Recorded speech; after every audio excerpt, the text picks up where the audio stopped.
জম্মু কাশ্মীরে পূর্ণ রাজ্যের মর্যাদা ফেরানো হবে নাকি রাজনৈতিক নেতাদের দুর্নীতি মুক্ত করা?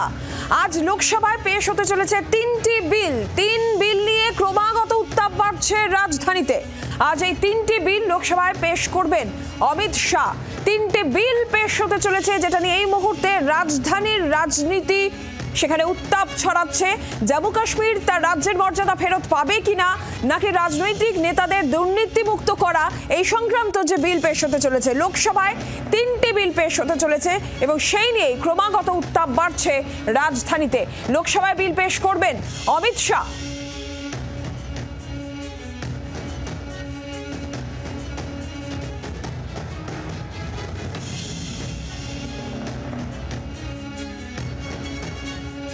আর এই সংবিধান সংশোধনী বিলের বিরোধিতা অভিষেক বন্দ্যোপাধ্যায়ের বিরোধী এবং দেশবাসীর সমর্থন সত্ত্বেও পাক অধিকৃত কাশ্মীর পুনর্দখলের সাহস কেন্দ্রের নেই। ভারতের সার্বভৌমত্ব রক্ষায় কোনো সমাধান করতে পারছে না। এই সরকার ক্ষমতা নিয়ন্ত্রণহীন দায়িত্ব নিয়েই ব্যস্ত। সংবিধান সংশোধনী বিলের বিরোধিতা করছি, ইডিকে দিয়ে বিরোধী নেতাদের টার্গেট করছে কেন্দ্র। অভিষেক বন্দ্যোপাধ্যায় সরব হয়েছেন। গণতন্ত্রকে চূর্ণ করতে চাইছে কেন্দ্র। এই সরকার নিজেকে ভারত বিরোধী বলে প্রমাণ করছে। অভিষেক বন্দ্যোপাধ্যায়ের পোস্ট বিস্তারিত বিষয়ে জানাবেন প্রবীর চক্রবর্তী রয়েছেন প্রতিনিধি। প্রবীর, সংবিধান সংশোধনী বিল নিয়ে সরব অভিষেক বন্দ্যোপাধ্যায়, বিলের বিরোধিতায় সরব অভিষেক বন্দ্যোপাধ্যায়, বিরোধীদের টার্গেট করতে চাইছে কেন্দ্র, আর কি বলেছেন তিনি? দেখো, এই যে সংবিধান সংশোধনী বিল যেটা আজকে আসার কথা শোনা যাচ্ছে, সেই জায়গায় দাঁড়িয়ে তৃণমূল কংগ্রেসের লোকসভা দলনেতা কিন্তু অভিষেক বন্দ্যোপাধ্যায় তীব্র ক্ষোভ প্রকাশ করেছেন যে কেন্দ্রীয় সরকারের যে সমস্ত বিষয় বিশেষ করে নজর দেওয়া উচিত, সাধারণ মানুষকে সুরাহা দেওয়া উচিত, সেটা কৃষক শ্রমিক থেকে শুরু করে বিভিন্ন সাধারণ মানুষ তাদেরকে যেটা সুরাহা দেওয়ার কথা তারা সেটা করছেন না। সেটা না করে তাদের নজর হচ্ছে বিরোধীদের ওপরে। বিরোধীদের কিভাবে সাহায্য করা যায়, বিরোধীদের কিভাবে আটকানো যায় এবং ক্ষমতার অপব্যবহার কার্যত তারা করে চলেছে।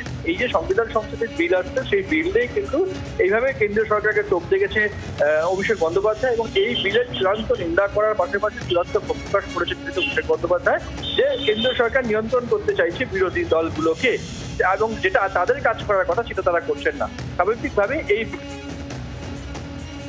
শুরু হয়ে গেছে এবং রাজনৈতিকভাবে কিন্তু তৃণমূল কংগ্রেস এই বিলের বিরুদ্ধে। ধন্যবাদ প্রবীর।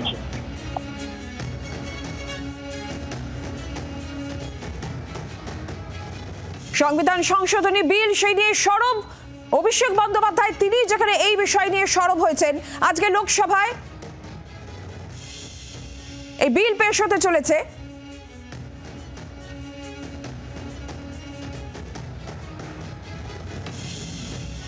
রাজ্য রাজনীতি, রাজধানীর রাজনীতি এই মুহূর্তে এই সংবিধান সংশোধনী বিল নিয়ে উত্তপ্ত বিরোধীরা সুর চড়াচ্ছেন।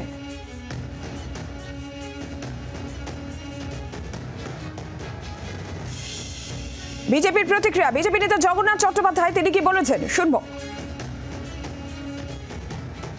চুরির ভোটে জিতে সাংসদ হয়ে এসব বড় বড় কথা তার না বলাই ভালো।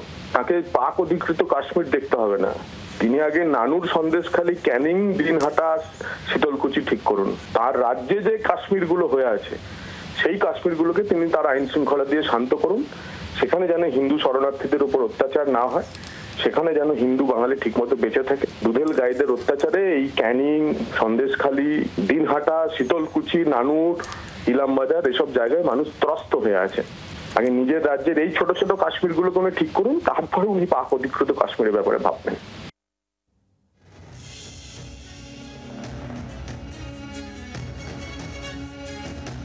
অভিষেক বন্দ্যোপাধ্যায় যেখানে সরব হয়েছেন এই সংবিধান সংশোধনী বিল নিয়ে, বিরোধী ও দেশবাসীর সমর্থন সত্ত্বেও পাক অধিকৃত কাশ্মীর পুনর্দখলের সাহস নেই কেন্দ্রের।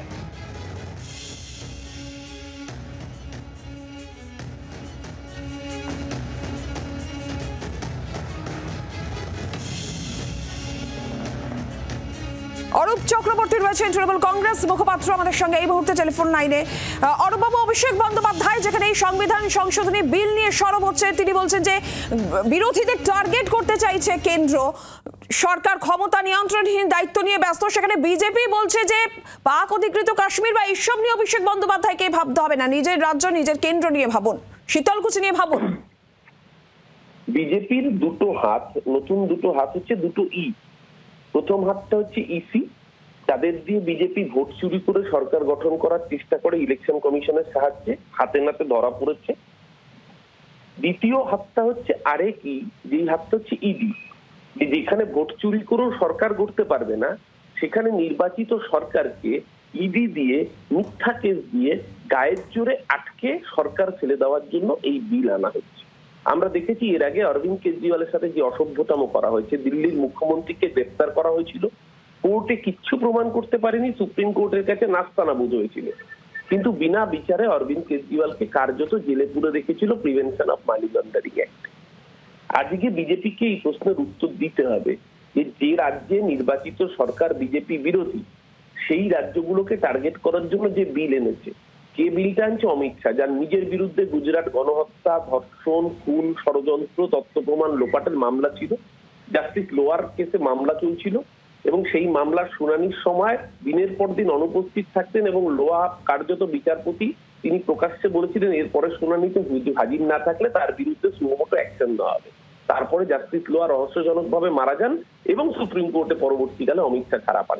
এই তরিপার্সা তিনি বিল আনছেন। বিজেপির মুখ্যমন্ত্রী হেমন্ত বিশ্ব শর্মা, যাকে চোর বলেছিল বিজেপি, রোজ ভ্যালি কাণ্ডে ইডি সিবিআই তদন্ত করছিল 800 কোটি টাকার দুর্নীতি আসামের বুকে, আজকে সে মুখ্যমন্ত্রী। বিজেপির হিম্মত হবে আসামের বুকে করবার?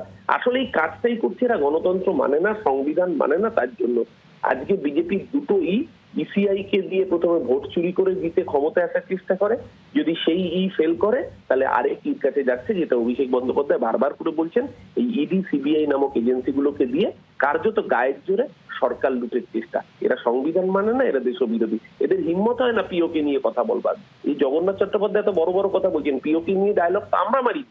পিওকে নিয়ে পার্লামেন্টে ডায়লগ বাজিটা করেছিলেন অমিত শাহ, যে চুটকি মে পিওকে দখল করে নেবে। আরে গোটা ভারতবর্ষের 140 কোটি মানুষ আপনাকে সমর্থন দিয়েছিল, করুণ দখল হিম্মত থাকলে। বাংলার আওয়াজ, বাঙালির আবেগ, জি 24 ঘন্টা।